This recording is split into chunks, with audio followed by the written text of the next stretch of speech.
On va se le dire, c'est un méchant beau temps pour être fan de lutte, les chums.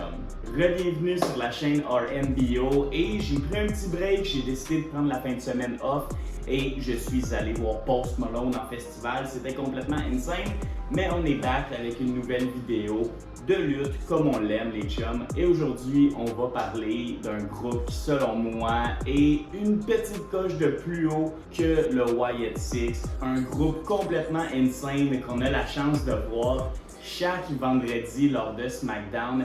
C'est leur show, le show bleu. Ils dominent SmackDown.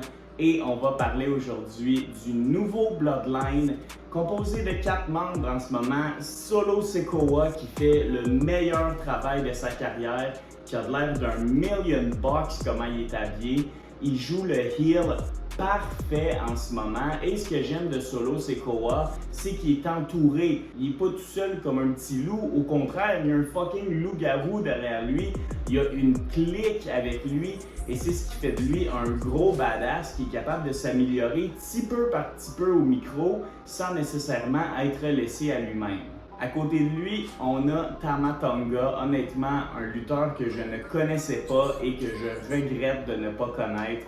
Le gars est complètement insane, il est rapide, il livre des bons matchs, puis surtout il est capable de prendre des bumps, puis il est capable de bien faire paraître ses adversaires. Insane comme talent. Par la suite, on a Tangaloa que lui... Ouais, c'est ça. Je pense qu'on va plus le voir comme enforcer, comme le gars bien habillé qui prendra pas vraiment part dans les combats, mais c'est parfait. Peut-être que c'était pas ça le plan au départ, mais on s'adapte à la lutte et c'est parfait comme ça. Celui qui, selon moi, était supposé être le enforcer au début, celui plus en retrait, c'est Jacob Fatu. Il a eu son premier match à Money in the Bank et oh my god, quel talent in ring! Avez-vous vu ce qu'il a fait vendredi passé à SmackDown? Une machine de guerre qui honnêtement a le charisme pour réussir très longtemps la WWE. Je pense qu'il est quand même jeune aussi, un super talent et c'est vraiment lui qui vient donner tout le badassness du Bloodline. Honnêtement, j'adore ce groupe-là, j'adore les voir évoluer chaque vendredi lors de SmackDown. Ils ont une super belle rivalité avec Cody Rhodes, Kevin Owens et Randy Orton, ce qui fait en sorte qu'on voit des moments extrêmes à quasiment chaque semaine de Friday Night SmackDown. On a juste à penser quand ils ont démoli leur avocat Paul Heyman qui ne voulait plus rien savoir d'eux.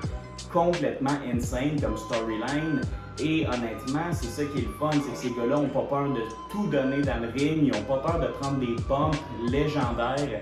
Honnêtement, je me répète, mais ce groupe-là, selon moi, est meilleur que le Wyatt Six pour le moment et bien meilleur que le Judgment Day à Raw. Donc le nouveau Bloodline, on l'appelle le nouveau Bloodline parce que c'est rendu le groupe à Solo Sikoa et on sait potentiellement où ça va s'en aller. Selon moi, Paul Heyman va revenir seul et va être sur le bord de se refaire attaquer par ce groupe-là qui l'a tout simplement jeté aux poubelles littéralement.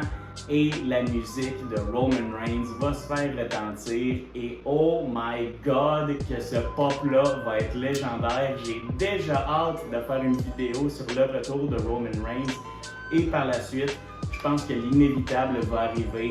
On va avoir le match du siècle par équipe, le nouveau Bloodline contre l'ancien Bloodline.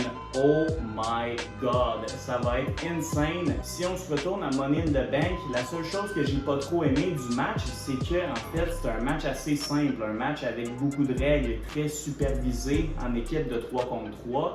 Mais si on enlève toutes les règles et qu'on a Jay contre Jacob Fatu qui s'en vont en haut de l'arène, après ça, on a Roman contre Solo dans le ring et finalement, on a Jimmy contre Tama Tonga ailleurs dans l'amphithéâtre, ça serait complètement insane et j'ai vraiment l'impression que cette histoire-là peut durer pour très longtemps. Est-ce qu'ils vont rajouter des membres?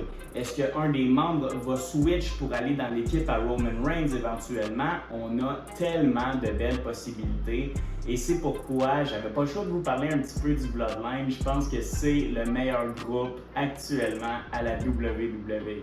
Vous allez peut-être me lancer des roches pour ça, mais honnêtement, je crois mieux aimer le nouveau Bloodline que l'ancien Bloodline. Je sais, c'est hard à dire. Honnêtement, le Tribal Chief faisait une job incroyable, mais il était moins présent. Solo, on le voit tout le temps dans nos écrans.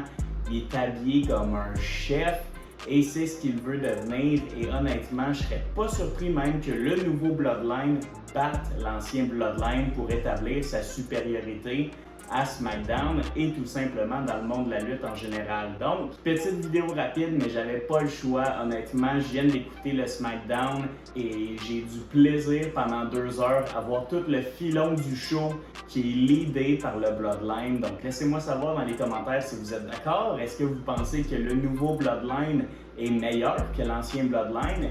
Qui est votre préféré aussi dans ce groupe-là? Moi, personnellement, c'est Jacob Fatu. Ce gars-là m'a mis à terre littéralement et son charisme est immatchable en ce moment dans la lutte. Donc, merci infiniment d'avoir écouté les chums. Portez-vous bien comme d'habitude. Nouvelle vidéo très bientôt. Honnêtement, je suis sur un roll. J'adore faire des vidéos pour vous. Ça me fait du bien de faire ça. J'ai un beau setup. On va en profiter les chums. Portez-vous bien. Take care and peace!